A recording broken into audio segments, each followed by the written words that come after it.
Kita akan mencoba mengulas beberapa persoalan yang Desinfektan. terjadi terkait dengan pelaksanaan. Nah, melihat semua itu, jadi aparat yang mengikuti rapat itu Kalau kami akhirnya ke sana, jam kita akan nyetop keadaan seperti itu. Kalau misalnya ada festival, Itu kami hindari, kan?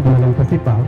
Setelah itu, ini pikiran pada saat melihat mengecilkan Hasilan kebijakan publik itu harus di backup dengan apa yang namanya undang-undang.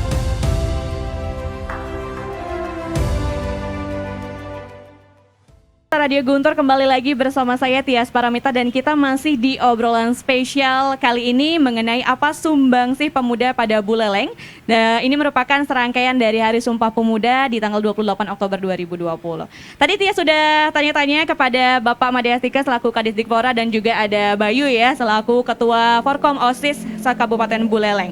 Kali ini Tias mau tanya-tanya ke Pak Parma dulu selaku Ketua KNPI Buleleng gitu ya. Nah, bagaimana nih KNPI sebagai wadah organisasi kepemudaan membangun karakter pemuda Buleleng, Pak?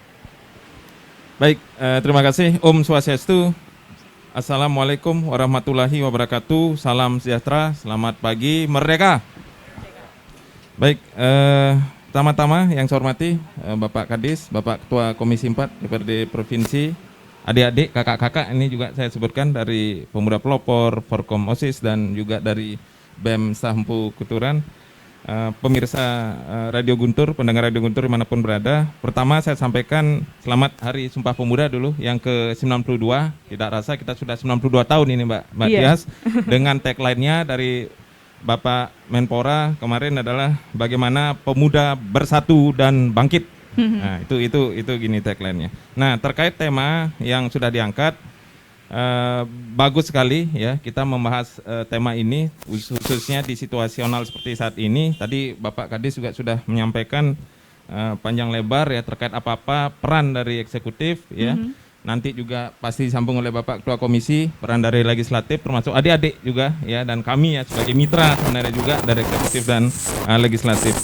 Nah, pertama saya memulai dengan amanah undang-undang kepemudaan ya, jadi nomor 40 tahun 2009 ya, meliputi kepemimpinan, kewirausahaan, kepeloporan ya, dan kesukarelawanan pemuda ya, standarisasi dan infrastruktur pemuda serta apresiasi pemuda. Nah, itu poin-poinnya yang ada di sana. Nah, beberapa poin-poin tersebut tentu saja ada yang sudah dan juga ada yang belum ya terlaksana. Ini memang pastinya pekerjaan ataupun juga kerja bersama yang tidak dalam waktu sekejap bisa kita selesaikan, Mbak Tias. Apalagi bicara pemuda ini kan sangat kompleks sekali tentu saja. Betul. Permasalahannya.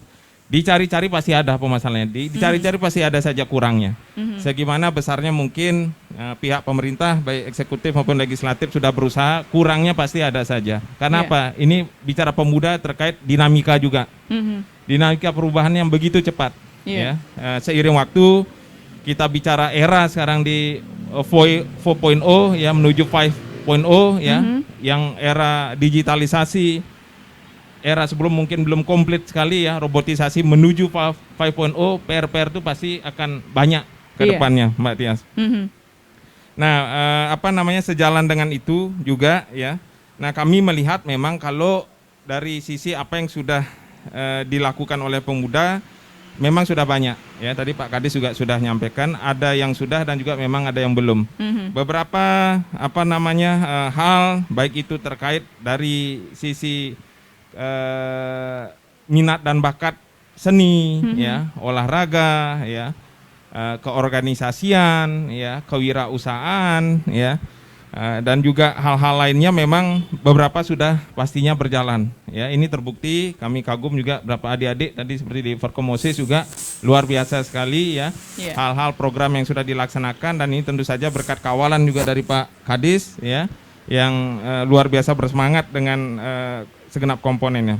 Namun PR pasti ada, Matias, PR pasti ada, dan juga pertanyaan ini kalau kita bisa ambil juga credo atau tagline dari presiden yang cukup legendaris ya dari Amerika Serikat, Presiden Kennedy. Jangan tanyakan apa yang negara berikan padamu ya, tapi tanyakan apa yang dapat kamu berikan pada negaramu. Nah, jadi cocok sekali. Kita tidak semata juga bertanya dan meminta apa yang negara melalui pemerintah berikan, tapi juga apa yang bisa kita sumbangsihkan, kita berikan. Kita paham kompleksitas permasalahan begitu luar biasa, ya, begitu banyak sekali. Kembali saya bilang PR-nya.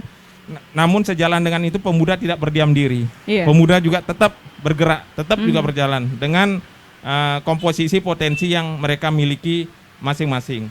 Nah, sekarang bagaimana khususnya PR di era pandemi ini situasional yang memang berbeda, kita menyamakan frekuensi, kita menyatukan frekuensi, menyatukan semangat, menyatukan gelora pergerakan juga kepemudaan kita, agar tetap pada koridor bagaimana membangun bangsa ini menjadi lebih baik lagi. Pada setiap forum juga selalu saya sampaikan, penguatan di kepemudaan ya tidak semata sumber daya fisiknya. Ya, sumber daya manusia itu juga ada non fisiknya, yaitu bagaimana karakter mental. Kita sudah sepakat, saya setuju sekali juga dengan tagline Bapak Presiden ya sejak awal beliau memimpin bahwa revolusi mental itu yang perlu kita dorong. Nah, ini revolusi mental melalui perbaikan karakter inilah yang terus kita juga bersama-sama seiring sejalan segenap komponen, termasuk kami juga di KNPI. Nah, KNPI ini kan Mbak Komite Nasional Pemuda Indonesia, istilahnya kami senior-seniornya pemuda. Karena kami juga berangkatnya, kami dikirim delegasi dari OKP-OKP. Ya, anggaplah seperti saya pribadi sebagai Ketua KNPI, saya dikirim dari PPM Pemuda Pancamarga. Ada teman-teman, rekan-rekan lain dari KMHDI, dari HMI misalnya ya, dari KAHMI ya, IMM, PMI dan sebagainya ya, Peradah. Nah, ini banyak sekali juga berangkat dari organisasi tersebut yang mana memang secara struktur tradisional itu sudah berjalan. Nah, kami di KNPI tidak berarti kami senior ini kami merasa paling hebat ya, paling tinggi. Kami tetap sejajar memposisikan diri bahwa tugas yang diemban oleh OKP ini adalah tugas bersama-sama ya. Tugas segenap OKP, segenap komponen, yang mana kalau saya membahasakan juga kami di OKP ini adalah sebagai penyambung lidah rakyat, dalam hal ini lidah pemuda, ke eksekutif maupun ke legislatif ya, sebagai penyambung lidah istilahnya kami di OKP ini. Jadi kami punya juga suatu beban moral ya, beban tugas juga bahwa PR-PR yang belum tuh harus bagaimana ya bisa tersampaikan dan bisa pastinya diberikan solusi lah ya oleh pihak eksekutif. Nah, ini hal-hal yang memang perlu menjadi perhatian. Nah, lalu berikutnya juga isu-isu terkait bagaimana kondisi kepemudaan ya secara psikis ya, bahwa kita juga tetap harus menjadi agent of change ya, menjadi agen perubahan. Itu kan salah satu modalitas kita sebenarnya untuk menjadi pemuda yang selalu mempelopori. Sejarah sudah mencatat ya, kita jas merah jangan sampai melupakan sejarah. Sejarah mencatat itu pemuda selalu menjadi garda terdepan dalam perubahan wajah perjalanan sejarah bangsa kita tercinta ini. Baik itu dari pergerakan itu tadi 28 Oktober, pra kemerdekaan ya, ketika kita berusaha merebut kemerdekaan dan ketika merdeka, ketika mempertahankan juga, dan juga gejolak-gejolak beberapa era yang ada di tengah perjalanan kita berbangsa dan bernegara. Itu semua dipelopori oleh kaum pemuda. Nah, semangat ini yang terus istilahnya kami perjuangan tidak pernah berhenti. Kami terus berjuang dengan situasional yang memang pastinya berubah-ubah, termasuk juga bagaimana penguatan moral force juga. Karena itu tadi sejalan dengan penguatan karakter ya, revolusi mental itu, ini menjadi entry point juga ke depannya. Jadi tidak semata, kalau kami, kebetulan saya juga akademisi di Undiksa, tidak semata hard skill yang kita kedepankan, kita dorong, kita kuatkan, tapi juga soft skillnya, Mbak. Kalau di hard skill itu kan ada knowledge, ada skillnya, keterampilan dasar dan sebagainya. Nah, sekarang soft skill ini juga menjadi penting. Apa itu soft skill? Yaitu bentuk-bentuk kaitan dengan karakter, termasuk bagaimana jiwa mental cinta tanah air melalui bela negara. Nah, bela negara ini kan sudah juga dituangkan ya menjadi program strategis pemerintah ya, sudah ada undang-undangnya juga. Bagaimana kita dalam bela negara ini menjaga 4 konsensus berbangsa bernegara ya, Pancasila, Undang-Undang Dasar 1945, NKRI, Bhinneka Tunggal Ika, sehingga isu-isu permasalahan berbangsa bernegara paling tidak bisa kita jalankan dengan sebaik-baiknya, dicarikan solusi dengan sebaik-baiknya gitu. Oke. Nah, lalu apakah KNPI sudah melakukan pemetaan terhadap potensi pemuda Buleleng? Nah, kalau misalnya sudah, apa saja nih potensi yang dimiliki, Pak? Ya, kalau kembali bicara potensi, saya melihatnya contoh satu hal saja, Mbak Tias. Ketika terjadi ya saya tidak menyebutnya demo ya, mungkin unjuk rasa damai lah ya bisa dibilangkan, atau aksi damai lah, aksi damai dari segenap komponen kepemudaan, organisasi kepemudaan. Kita bisa saksikan sendiri dari anggaplah aksi-aksi damai, penyampaian aspirasi yang mana memang harus patut juga kita apresiasi ya. Kita di alam demokrasi ini kan tidak boleh juga menyumbat saluran komunikasi, saluran aspirasi yang mana sudah berjalan damai kan Mbak Tias. Nah, itu salah satu bentuk bahwa bagaimana Kabupaten Buleleng ini ya, kami apresiasi juga di bawah pimpinan Bapak Bupati ya beserta jajaran sudah berupaya paling tidak juga membentuk karakter pemuda ya melalui beberapa program-program kepedulian yang dimotori sebagai leading sektornya di Dinas Pendidikan Pemuda Olahraga. Jadi termasuk kami juga di kampus-kampus Mbak. Nah, kebetulan saya juga di Undiksa, nanti ada adik di BEM Stampu Kuturan juga.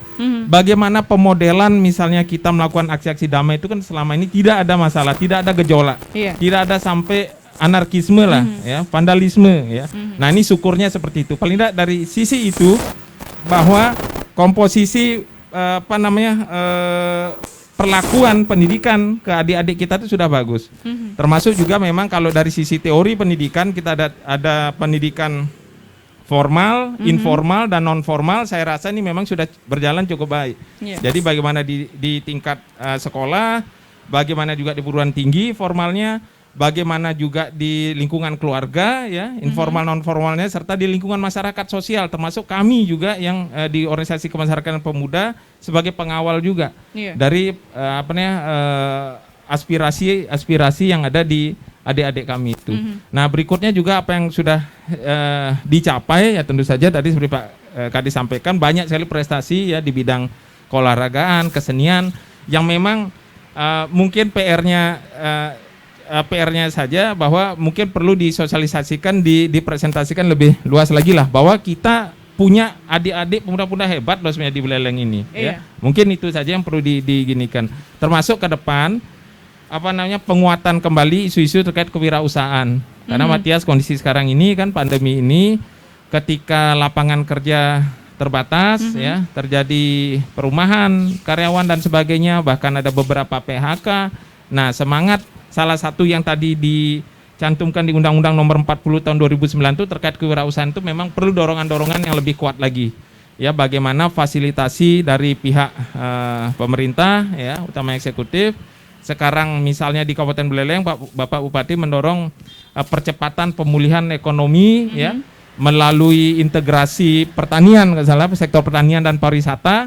Nah, ini titik berangkat pertanian ini mungkin juga diberikan kesempatan kami di pemuda ini. Contoh mungkin kami kan tidak semata didorong saja ayo bertani, tapi kan harus juga ada pembantuan. Misalnya pelatihan-pelatihan, karena tidak semua adik-adik ini berangkat dari keluarga yang paham mungkin terkait bagaimana mengelola pertanian perkebunan, termasuk perikanan. Ya, untuk sementara waktu lah ini ya kita membahas dalam jangka pendek terkait pandemi ini. Nah, contoh-contoh itu mungkin perlu juga sinergitas, termasuk kami dari organisasi pastinya tentu saja siap mendukung ya program pemerintah tersebut. Kita di masa prihatin ini sebenarnya Mbak, masa prihatin ya pandemi ini, tentu saja hal-hal apa yang bisa membangkitkan paling tidak semangat dulu lah ya. Yang selalu kita dorong kan optimisme. Kita tidak boleh pesimis. Ada jalan beberapa yang bisa kita dorong termasuk ini kewirausahaan, tapi ayo juga mohon kepada pemerintah juga bisa membantu pelatihan misalnya, pembantuan bibit misalnya, ataupun juga lahan nanti ya sebelum produksi sampai produksi hingga pasca produksi ya, itu bagaimana pemasaran misalnya produk ya, itu perlu juga misalnya ya isu terkait pertanian memang kita dorong nih. Kita diperankan juga lah di organisasi termasuk juga untuk pemudaan itu. Oke, tadi menarik sekali Bapak menyinggung seputar program pemerintah tentang menekankan kewirausahaan ya Pak ya terhadap pemuda dan juga di bidang pertanian dan juga perikanan. Nah, bagaimana apa yang Bapak lihat dari respon para pemuda di Kabupaten Buleleng terhadap program-program pemerintah tersebut, Pak? Iya, sebenarnya sudah cukup bagus ya Mbak Tias. Ini kita lihat sendiri juga kan beberapa memang sudah ada komunitas-komunitas ya kayak seperti wirausaha Buleleng ya, juga dari himpunan pengusaha muda HIPMI ya, juga ada kita dengar berapa kemarin produk-produk Kopabara ya, Koperasi Pangan Bali Utara, yang mana Bapak Bupati sekarang sedang mendorong juga Sobian tersebut ya. Jadi banyak produk-produk Spirit of Sobian ya. Jadi semangat bagaimana mendorong produk-produk lokal ya, pertanian lokal di Bali Utara khususnya Buleleng ini bisa dikembangkan. Iya. Nah, kebetulan saya juga melihat saya di orang pariwisata juga ya di manajemen, jadi melihat juga ini suatu peluang yang besar juga. Iya. Bagaimana tinggal nantinya permasalahan yang sering terjadi pasca produksi, bagaimana untuk pemasaran produk-produk itu bisa diterima di industri. Ya, anggaplah ketika nanti sudah kembali normal lah kepariwisataan kita, karena sekarang kan pariwisata ya istilahnya tanda kutip masih tiarap dulu lah ya. Kondisi sekarang belum bisa menerima wisatawan, tapi tidak berarti kita berhenti untuk berinovasi, bekerja ya, kita siapkan lah untuk ke depan. Oh ya, terima kasih Pak Parmeh ya. Nanti bakal kita lanjutkan lagi untuk tanya-tanyanya. Sekarang Tias mau ke pemuda pelopor nih. Ada Made Agus Janardana ya, atau biasa dipanggil Made Oplas ya katanya ya. Cek. Oke, terima kasih Mbak Tias. Nah, sebelum itu saya pakai topeng dulu ya. Iya, jadi Made Oplas dulu ya. Oke, jadi ini adalah karakternya dari Bli Agus Janardana ya, yaitu Made Oplas. Katanya Made Oplas itu ada singkatannya. Iya, betul sekali Pak Mbak Tias ya. Jadi manusia dengan operasi plastik. Oke, operasi plastiknya dengan sampah bekas. Dengan sampah plastik kemasan ya. Iya, bukan operasi plastik yang kayak di Korea Selatan itu bukan, ya. Ini saingan saya ini Korea ya. Saingannya, jadi daripada operasi plastik jauh-jauh pakai ini aja ya. Sama Made Oplas ya. Oke, nah saya kenal nih Bli Janar sebagai kreator Made Oplas ya, sebagai kreator wajah plastik. Apa sebenarnya yang menginspirasi untuk menciptakan karakter ini? Ya, terima kasih Mbak Tias yang cantik ya. Jadi Made Oplas sebenarnya saya ciptakan sosok pemuda kreatif yang memanfaatkan sampah plastik menjadi karya kreatif ya. Oke. Jadi terima kasih Radio Guntur dan Guntur Media sudah mengundang Made Oplas di obrolan spesial yang narasumbernya keren-keren sekali, dari KNPI, Pak Kadis, Pak DPRD, dan dari pemuda juga. Dan bahwasanya Made Oplas juga ikut merayakan Sumpah Pemuda. Setiap pemuda sebenarnya bisa jadi pelopor, Mbak Tias. Bukan berarti saya sebagai pemuda pelopor saya saja yang mempelopori ya. Ya, mempelopori ya. Setiap pemuda bisa jadi pelopor ya. Bagaimana caranya? Harus kreatif. Jadi kalau nggak kreatif, pemuda nggak akan bisa mempelopori apapun. Oke, seperti itu. Nah, berarti Made Oplas masih pemuda ya? Ya, jiwanya masih pemuda tapi sudah lewat umur pemuda. Oke, udah seniornya pemuda ini ya, bisa dibilang. Ya. Oke, Pak Kadis, mohon maaf ya Pak Kadis. Jadi kemarin saya didaulat mewakili Buleleng untuk menjadi kontestan pemuda pelopor tingkat nasional. Bidang pengelolaan sumber daya alam, lingkungan dan pariwisata. Ternyata umur saya 30 lewat 8 bulan. Jadi belum bertarung sudah gagal karena umur ya. Tapi jiwa masih muda kok ya. Yang penting jiwa dan semangatnya masih muda sekali, gitu ya, Bli Made ya. Nah, apakah ada kenangan tertentu mungkin saat membuat wajah plastik, misalnya saat membuat wajah plastiknya siapa gitu? Oke ya, terima kasih. Jadi Made Oplas punya karya kreatif wajah plastik namanya ya. Nah, ini wajahnya Pak Ridwan Kamil. Sebenarnya Made Oplas ke Bandung sebenarnya. Ikut Astra Startup Challenge dan langsung memberikan wajah plastiknya. Operasi plastiknya Kang Emil, tapi karena corona jadi virtual aja ya. Jadi wajah plastik ini berangkat dari masalah sampah plastik kemasan, Mbak Tias. Kalau bank sampah hanya menerima botol, gelas plastik, kasihan ini berupa ciki-cikian, sampah plastik kemasan.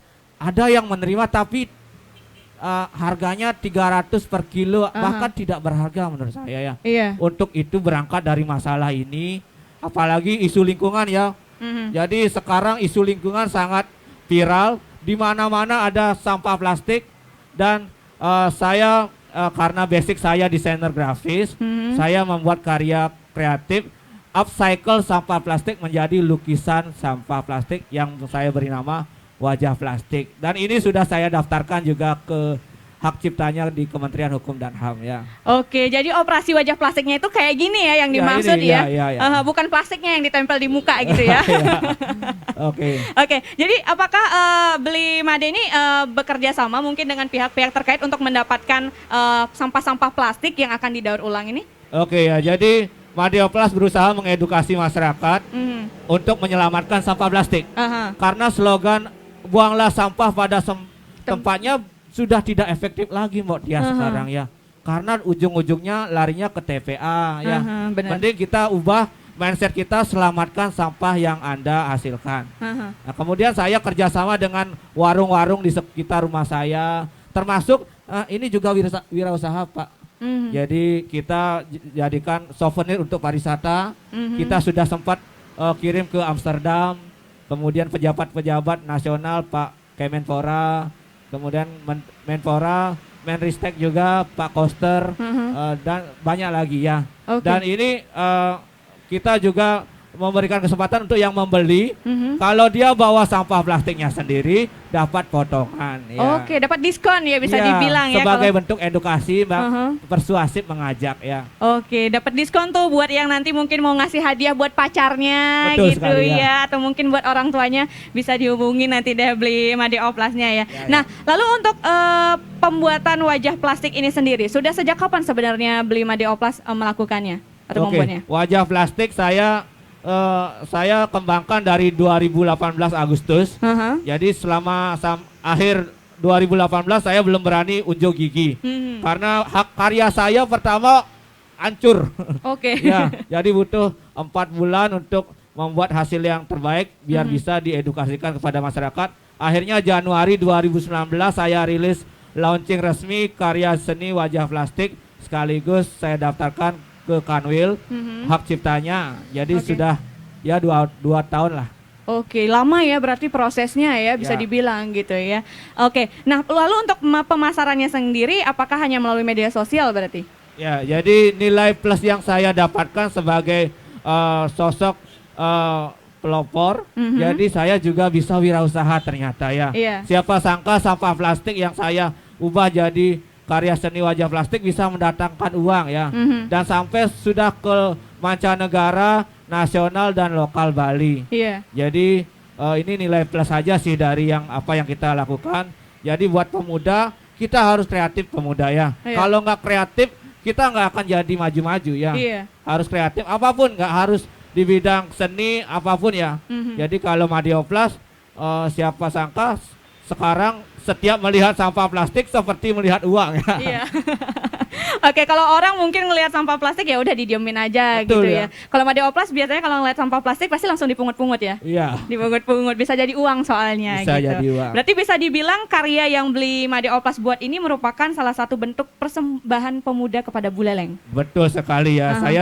Saya sebenarnya gini Mbak Tias, jadi saya bangga sekali jadi pemuda Buleleng. Kenapa? Tanya kenapa? Iya, kenapa kok bisa bangga sekali? Karena putra sang fajar lahir dari rahim wanita Buleleng. Mbak Tias tahu apa enggak? Tahu dong. Bagus ya. Banyak pemuda Buleleng yang tidak tahu bahwa Soekarno lahir dari rahimnya Rais Rimben. Dari Mungkin Buleleng. mereka belum tahu Raden Sukemi dikirim ke Buleleng menjadi guru di Banjarnegara. Kemudian menonton pertunjukan tarinya Rais Rimben, kecandol, dikenalin sama teman, dilempari bunga. Mungkin sampai sana belum tahu.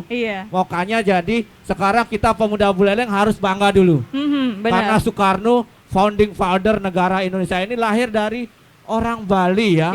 Makanya saya pengen ngasih usul ke Dinas Kebudayaan atau Pariwisata, kita buat fragmentari ya, kisah cinta Rais Rimben dan Raden Sukemi sehingga bisa melahirkan Soekarno. Nah, jadi ketika corona sudah selesai, wisatawan dari luar itu datang. yang diarahkan oleh poster lewat ke Buleleng, bisa kita tampilkan fragmentari dari kisahnya Bapak Ibunya Soekarno ya. Jadi kita harus bangga, dan salah satu persembahan saya, sumbangsing saya kepada Buleleng adalah saya harus jadi pemuda kreatif, dan Wajah Plastik adalah salah satu karya kreatif yang hanya ada di berasal dari Buleleng, nggak ada di tempat lain ya. Nggak ada, karena udah didaftarkan ya Udah hak didaftarkan ciptanya. di hak ciptanya. Nggak boleh kalau ada yang di luar ngaku-ngaku, itu berarti KW-KW-an itu ya.